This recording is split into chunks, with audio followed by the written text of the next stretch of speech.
Hey guys, KRX50 here with another review. This time I'll be reviewing the Digivolving Spirits 03 Diaboromon from Digimon Adventure Children's Wargame. This is the third entry in the Digivolving Spirits line, and is a never-before-made warp Digivolving figure that goes from Caramon to Diaboromon, the main villain of the second Digimon Adventure movie, which also became the second part of the English Digimon the movie. This set includes a few things: the figure itself, a stand with two interchangeable arms, and a small clock. So, let's get started. To start off, we'll look at this figure in its rookie form, Keramon. So Caramon is a mostly lavender and orange Digimon that has this very insect alien-like appearance. See, it has this face with a kind of creepy appearance to it and these big green eyes, as well as a little antenna on top of the head, a small little sinister smile and some eyebrows. Has a kind of fur collar around its neck.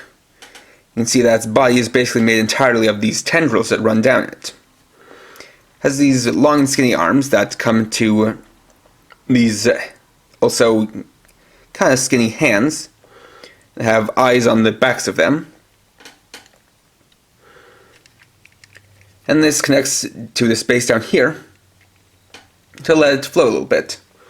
Unfortunately, this is a figure that definitely looks best when seen from a mostly front angle, because if we flip it around to the back, we can see a lot of the details that will be used for its mega level form. Though we also see that it has a slightly kind of odd shape, but that's also for the sake of the transformation. Now, while in certain lights, the colors of plastics and paint do blend together, in others it's more clear that there are two different kinds of lavender paint, or rather two different kinds of lavender plastic at use, plus a lavender paint color that doesn't quite match, and you can kind of see the difference here. But like I said, in some lighting situations it does look like they blend in pretty well. So for the articulation, the antennae are on ball joints, and you can also bend the upper part of them. There's no neck rotation or head articulation of any sort. The shoulders can pivot on this up and down joint. Also on ball joints, you can swivel at the upper arm, as well as at the elbow. You got double jointed elbows, ball joint wrists, and then the hands have some joints in the fingers, as well as a swivel and pivot joint for the thumbs. Though you'll also see that with this figure, this is definitely the way that you're supposed to have it posed, because if we look at the back sides, you can see the color that will be used for Diaboromon, as well as the understand of Caramon's hands being the claws for Diaboromon's.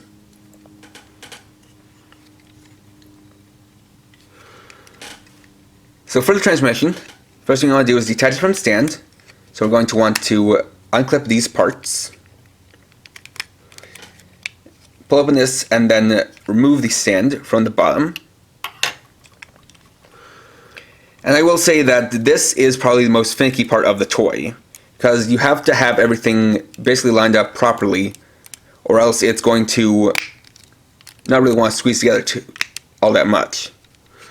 There are definitely going to be a lot of times where you're going to try putting these pieces together only for it to pop apart, but that's just a product of the way it's designed. So we're going to fold these panels down, as well as fold these panels up, and straighten out the arms. First thing we'll do is deal with the head. So we're going to take it and split it in half along the center, like so.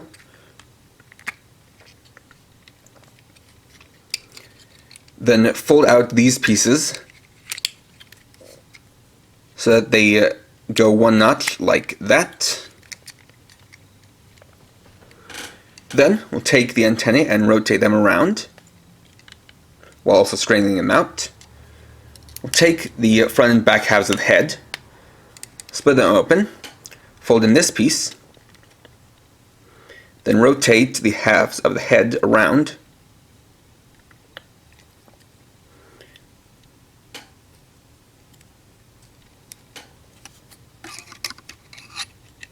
and fold them down and inwards like this. Then fold the upper part of the antennae up and over the shoulder like that, and we'll do the same on the other side.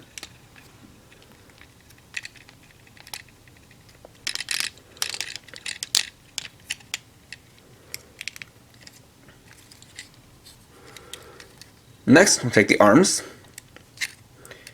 rotate them around twice, so that now this grayish part is facing forward. Fold over the hands, first the fingers inwards like this, and then the whole thing over the back of the hand like this, and fold in the thumb, and rotate it around. Fold down and rotate the claws.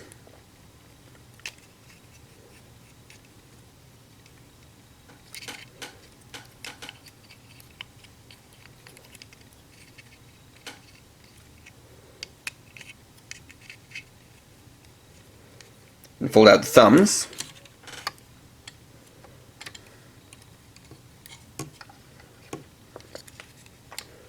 We'll do the same for the other side.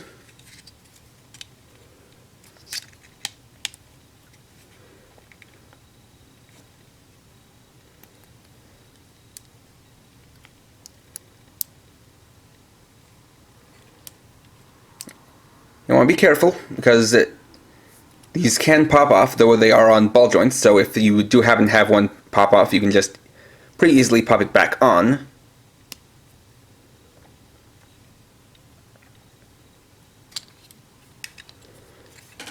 Then we'll split open the body,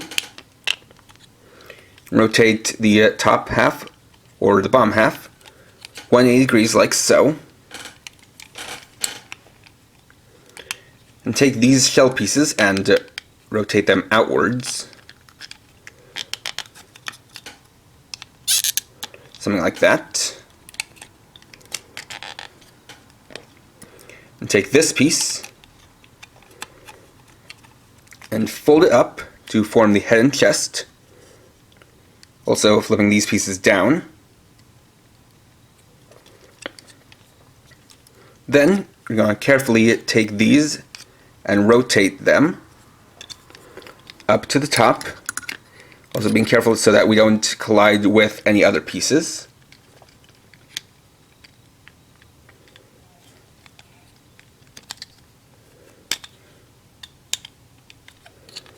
Something like that.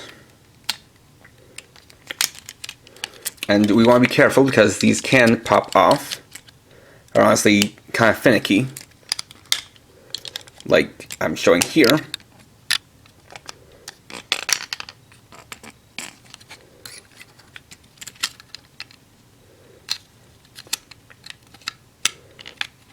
Oh, right.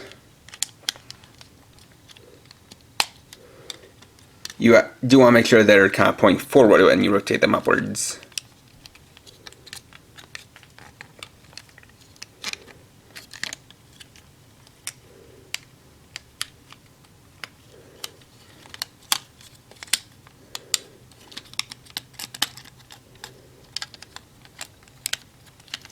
I'm just going to make a small cut to fix this up.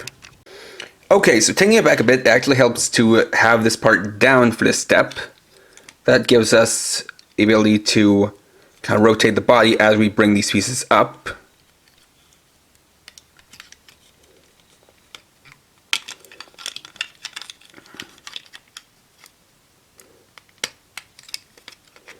You can get them something like this. And again on the other side.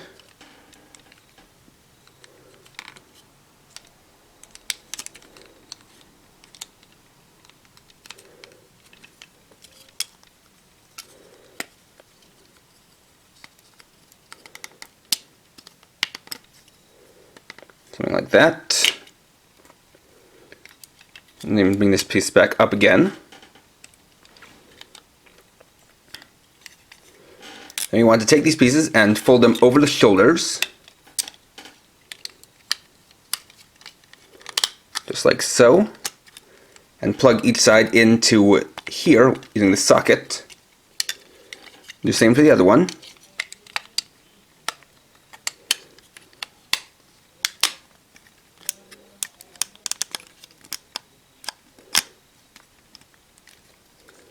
Just like that.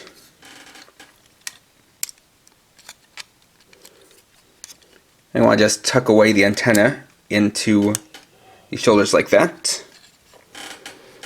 Then we'll get down to the legs, straighten them like this, bring down the feet and rotate them around, and straighten the legs as a whole.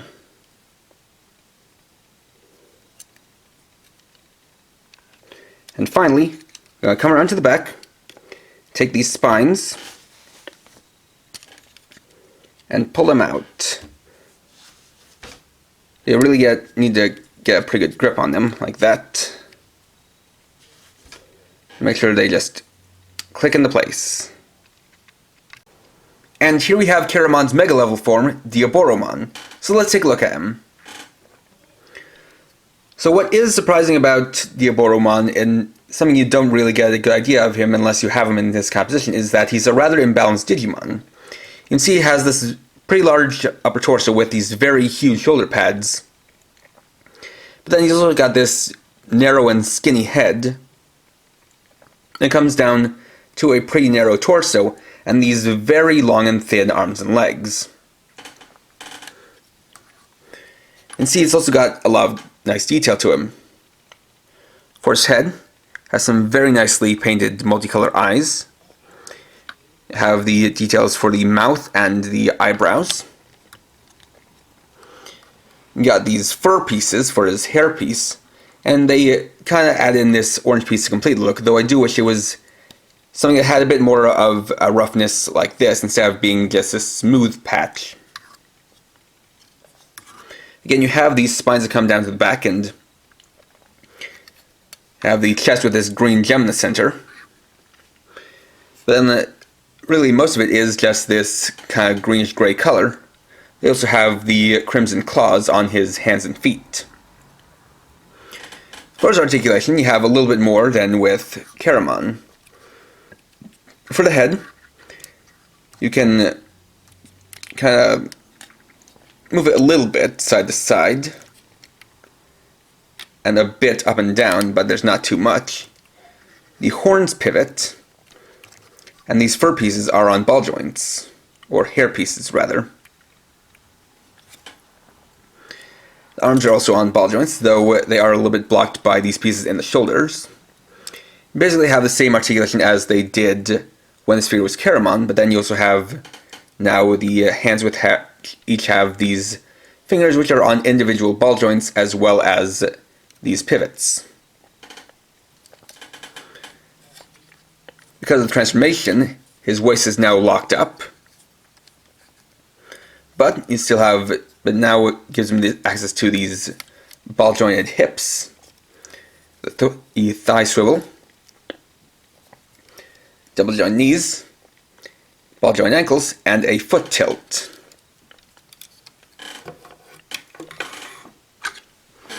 And also bring in the stand and switch this out for a shorter piece, where we can also put this small clock. And this is from the climax of the movie, where Diaboromon basically hacks into a kind of US government computers and launches a nuclear missile at Japan, and he taunts the Digidestined by creating this little clock to give them an indicator of how much time they have left. And this can be set down here like this.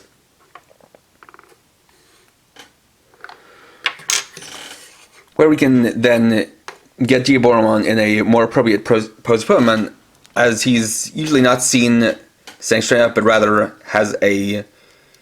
typically has a hunched over kind of appearance or posture. Something a bit more like this.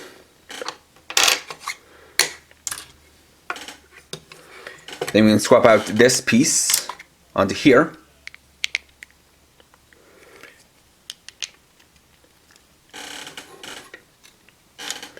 And attach it down here.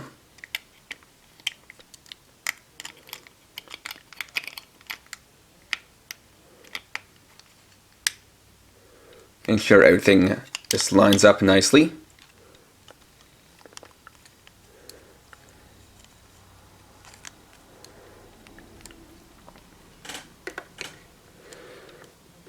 gonna get him down here like this.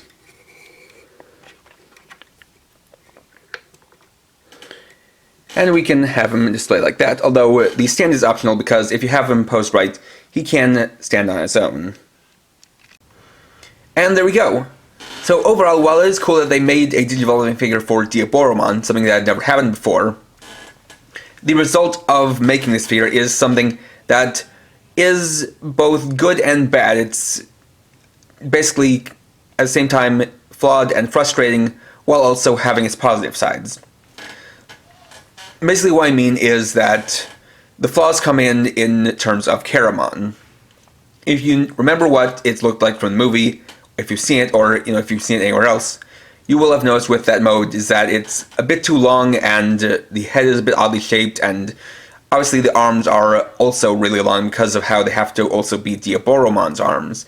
And that was really the best they could do to make this kind of figure, because as you saw with the transformation, a lot of the parts have to be hidden within that lower body, and that was kind of the only way they could really make this kind of figure, because the way it worked in the movie was that instead of Caramon warp digivolving from its rookie form to its mega form, it instead warp digivolved to its ultimate level, Inframon, and then Inframon digivolved into Diaboromon. But with Inframon's more spider-like body and multiple limbs, having 6 to be exact, it wouldn't have worked out quite so well. And the frustrating part comes in the transformation. As I mentioned, you really have to get everything situated just right if you want to get that lower body close together, and I've had a lot of times where I was trying to do it and it just popped open, and that's just because you have to really get it right, but things are going to kind of shift around in there, and it's not going to be easy to do. The other part of frustration are the shoulder pieces, in terms of getting them up and around and onto the shoulders.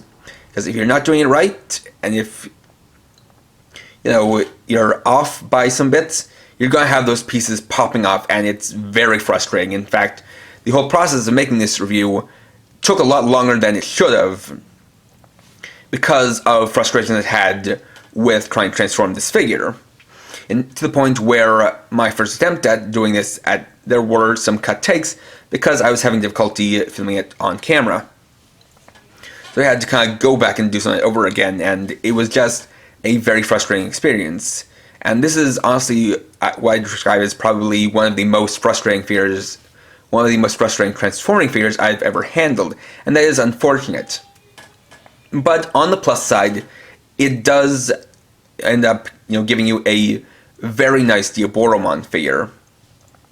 It's got a lot of nice details and articulation, and though it does result in having part of Caramon's body on the back of his shoulders, you don't really see that too much, and it does end up still looking very nice. Additionally, you get a nice display stand for it, and the clock is a nice little bonus to add in a little reference to the movie that it comes from. So really, I recommend people who are looking for a very nice and well-articulated Diaboromon figure, but I wouldn't really recommend it so much for that transformation aspect.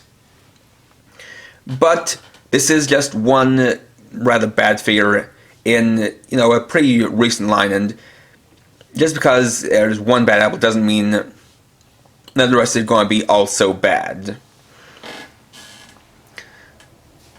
Next time, I'll be reviewing the Beetle Camera full bottle and binder set, Saturday at 7 PM PST.